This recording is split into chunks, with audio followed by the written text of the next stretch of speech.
채널 시청자 여러분 반갑습니다. 현재 XRP를 둘러싼 흐름이 심상치 않습니다. 그동안 규제와 소송, 불확실성의 상징처럼 여겨졌던 XRP가 이제는 완전히 다른 존재감을 보여주고 있는데요. 단순한 기술 이슈가 아닙니다. 지금은 제도권 편입, 글로벌 ETF, 정치적 변수까지 시장의 구조 자체가 XRP 중심으로 재편되는 모습이 감지되고 있습니다. 먼저 CME 그룹이 드디어 XRP 선물 상품을 출시했습니다. 이는 단순히 하나의 파생 상품 출시는 아닙니다. XRP가 제도권으로 입성하는 공식적인 시그널이라는 점에서 역사적 사건이라 볼 수 있습니다. 특히 마이크로 계약과 표준 계약 이 두 가지로 구분된 구조는 개인과 기관 모두를 아우르며 시장 유입 저변을 크게 넓히는 전략적 구성입니다. ETF는 단순한 금융 상품이 아닙니다. 제도권의 자산 승인 도장과도 같은 것이죠. 비트코인과 이더리움 모두 선물 ETF를 거쳐 현물 ETF로 확장되었고 XRP도 이제 그 똑같은 여정을 시작했습니다. 기관 투자자들은 ETF를 통해 자산에 노출되기 쉽고 안정적인 투자를 선호합니다.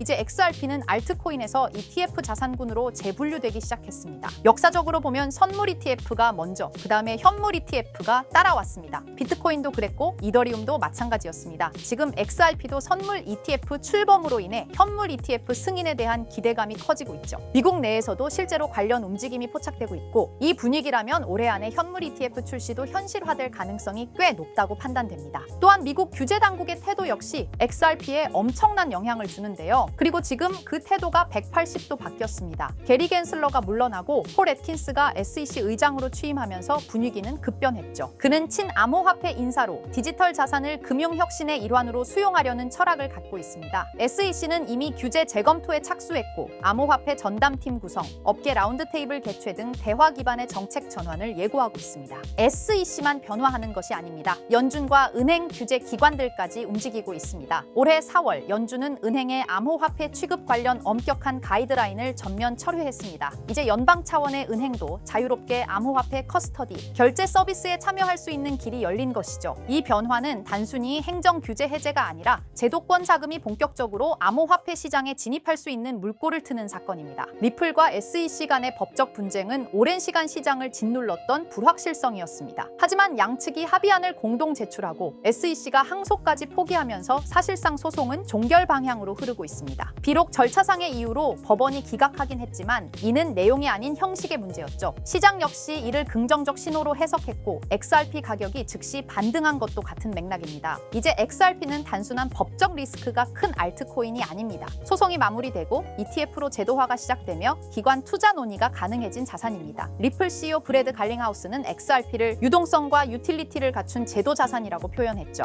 이제 XRP는 단지 보유하는 코인이 아니라 기관이 편입할 수 있는 신뢰 기반 인프라 자산으로 격상되고 있습니다. 흥미롭게도 미국보다 더 빠르게 움직인 곳이 있습니다. 바로 브라질과 유럽입니다. 브라질에서는 해시덱스가 세계 최초로 XRP 현물 ETF를 상장했고 독일, 스위스 등에서는 이미 XRP ETP 상품이 활발히 거래되고 있습니다. 이건 단순히 해외 뉴스가 아닙니다. 글로벌 자본 흐름이 이미 XRP를 제도권 투자 대상으로 인정하고 있다는 명백한 신호입니다. 이런 흐름은 결국 미국에도 압박을 가하게 됩니다. 자국에서 개발된 XRP가 브라질이나 유럽에서 먼저 ETF 승인을 받는 아이러니 미국 정치권과 규제 당국도 더 이상 무시할 수 없게 되겠죠. SEC도 최근 새로운 암호화폐 ETF에 대해 검토할 용의가 있다는 입장을 밝히면서 XRP 현물 ETF 승인 가능성은 점점 더 가까워지고 있습니다. 그리고 또 하나 주목해야 할 게 있죠. 올해 3월 트럼프 대통령은 국가 암호화폐 비축 전략을 발표하면서 XRP를 포함한 5개 코인을 지목했습니다. 정치권에서 특정 암호화폐를 콕 집어 언급한 것은 이례적인 일입니다. 단순한 립 서비스였다 해도 시장에 미치는 파장은 상당히 컸습니다. 암호화폐 전체 시총은 하루 만에 3천억 달러 이상 증가했고 이 발언은 XRP가 국가급 자산으로 언급된 최초의 사례로 기록됐었죠. 또한 러시아 우크라이나 전쟁의 완화 가능성도 전 세계 자산 시장에 긍정적 영향을 주고 있습니다. 이러한 환경에서는 안전자산보다 위험자산에 대한 선호도가 높아지죠. 특히 XRP는 글로벌 결제 네트워크, CBDC 연결 통화로 쓰일 수 있는 국가 간 송금 인프라라는 점에서 단순한 코인 이상으로 기능합니다. 이런 지정학적 수요 확대는 향후 중앙은행, 정부기관 수요까지 유입될 가능성을 열어줍니다. 지금까지 짚어본 5가지 키워드, ETF 출범, 규제 전환, 소송 종결, 해외 제도화, 정치와 지정학적 지지까지 모든 조각이 하나로 맞춰지며 XRP는 이제 완전히 새로운 위상을 갖게 됐습니다. 한때 리스크 자산이었던 XRP는 이제 제도권 투자 자산, 신뢰 기반 글로벌 자산으로 재탄생하고 있는데요. 자, 그렇다면 결국 리플이 궁극적으로 추구하고 있는 있는 게 뭘까요? 바로 실물자산 토큰화, RWA입니다. RWA는 리얼월드 에셋의 약자로 현실 세계의 자산을 블록체인상에서 디지털화하는 걸 말합니다. 예를 들어 부동산, 국채, 회사채, 주식, 금 같은 자산을 블록체인에서 토큰의 형태로 거래할 수 있게 만드는 기술이에요. 이건 단순히 디지털화가 아니라 유동성과 접근성, 거래 속도를 혁신적으로 개선하는 방식입니다. 리플은 이런 변화가 향후 금융의 중심이 될 거라 보고 자사의 기술 기반인 XRP 레저를 통해 이 RWA 시장에서 핵심 인프라 역할을 하겠다는 전략을 세우고 있습니다. 실제로 리플의 개발 조직 리플엑스는 최근 RWA의 블록체인 전환이 가속화되고 있다며 XRP 레저가 기관용 플랫폼으로 자리 잡고 있다고 공식 채널을 통해 발표했습니다. 그리고 그 연장선상에서 리플은 스테이블 코인 RLUSD를 내놓았죠. 단순한 스테이블 코인이 아니라 RWA 시대를 위한 결제 인프라로서 설계된 것입니다. 그렇다면 이 RWA 시장은 앞으로 얼마나 커질까요? 많은 글로벌 금융기관과 컨설팅 회사들이 RWA 시장이 2030년까지 최소 10조 달러 이상에 이를 것으로 전망하고 있어요. 특히 가트너, 보스턴 컨설팅 그룹 등은 이 시장이 향후 블록체인 산업 내에서 가장 큰 성장 동력이 될 것이라고 평가했습니다. 단순히 토큰을 발행하는 수준을 넘어 실제로 글로벌 자산의 흐름을 블록체인 위에서 운용하는 시스템으로 변하고 있다는 거죠. 전통 금융기관들도 참여하고 있고 RWA 전문 스타트업에 벤처 캐피털 자금이 몰리는 추세입니다. 왜냐하면 이 구조는 기존 금융을 대체하는 게 아니라 보완하고 효율화할 수 있기 때문이에요. 그래서 리플을 포함한 여러 기업들이 지금 이 시장에 선점하려고 하는 겁니다. 지금 시작되는 이 흐름이 향후 10년간 블록체인과 금융을 통합하는 핵심 축이 될 가능성이 높습니다. RWA가 이렇게 시장에서 주목받고 있는 이유는 생각보다 명확합니다. 첫째, 기존 금융 시스템이 너무 느리고 복잡해요. 부동산을 사고 팔거나 국채를 거래하거나 펀드를 운용하려면 수많은 중간 단계가 필요하죠. 그런데 RWA는 이런 과정들을 스마트 계약으로 간소화할 수 있습니다. 둘째, 투자자 입장에선 24시간 거래, 글로벌 접근성, 수수료 절감 같은 실질적인 이점을 체감할 수 있죠. 셋째, 금융 자산을 조각 내어 토큰화할 수 있기 때문에 기존에는 투자하지 못했던 고가 자산에도 소액으로 투자할 수 있는 길이 열립니다. 이 모든 게 자산의 민주화라고도 불리고 있어요. 그래서 지금 이 흐름은 단순한 디지털 전환이 아니라 금융 시스템 자체의 구조 개혁이라는 평가를 받고 있는 겁니다. 자, 이런 RWA 흐름을 정부와 제도권은 어떻게 보고 있을까요? 의외일 수 있지만 긍정적인 반응과 제도화 움직임이 꽤 활발합니다. 미국 SEC와 통화감독청 OCC는 RWA 자산의 회계 기준과 법적 정의를 정립 중이고 일부 국채는 이미 디지털 자산 형태로 유통되기 시작했어요. 싱가포르와 홍콩, 영국은 RWA 관련 샌드박스 프로그램을 통해 실험적 거래 환경을 지원하고 있고요. 특히 중요한 건 중앙은행들조차 이 시장을 탐색 중이라는 점입니다. CBDC와 RWA를 연계하는 테스트가 실제로 진행되고 있어요. 이는 곧 블록체인 기술이 법정 화폐, 정부 자산, 공공 채권까지 연결되는 구조로 진화하고 있다는 걸 뜻합니다. RWA는 단순히 민간의 시도에 그치지 않고 국가와 제도권이 인정하는 기술 인프라로 성장 중입니다. 이론만이 아니라 실제로 미국 국채가 블록체인에 올라간 사례도 있습니다. 바로 리플의 XRP 레저를 통해 진행된 건데요. 미국 재무부가 발행한 국채를 실물자산으로 삼아 이를 토큰화한 구조가 구현된 겁니다. 이걸 통해 기관 투자자들은 XRP 레저 위에서 미국 국채를 보유, 거래, 유통할 수 있게 되었어요. 이건 굉장히 중요한 시사점을 줍니다. 왜냐하면 세계에서 가장 안정적인 자산으로 평가받는 미국 국채조차 블록체인 기반으로 옮겨졌다는 건 기술의 신뢰성과 법적 기반이 이미 어느 정도 충족되었다는 뜻이거든요. 리플은 XRP 레저를 통해 국채 같은 고신뢰 자산의 디지털 거래 인프라를 제공하면서 RWA 시장에서 자신들의 역할을 구체적으로 증명하고 있는 셈입니다.